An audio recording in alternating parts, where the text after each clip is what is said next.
మరణించిన వారి ఫోటోలని ఇంట్లో ఇలా పెడితే అరిష్టమట. ఎలా పెడితే అరిష్టమో తెలుసుకుందామా? ఫోటోలని గోడలకు వేలాడతీయకూడదట. వాటి ఫోటోలను ఎల్లప్పుడూ ఏదైనా ఒక చెక్క బల్లపై పెట్టుకోవాలట.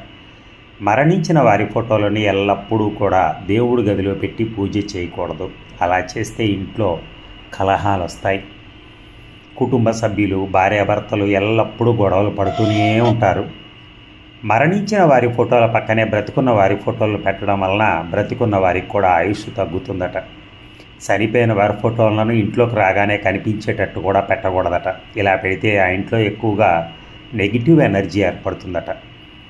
ఇలాంటివన్నీ ఒకసారి గుర్తుపెట్టుకొని మన ఇళ్లల్లో ఎక్కడైనా అలాంటి సిచ్యుయేషన్ ఉంటే దాన్ని అవాయిడ్ చేయడానికి ప్రయత్నించండి. అవాయిడ్ చేయటం అంటే నా ఉద్దేశం వాళ్ళు చెప్పి నీ చేయమని.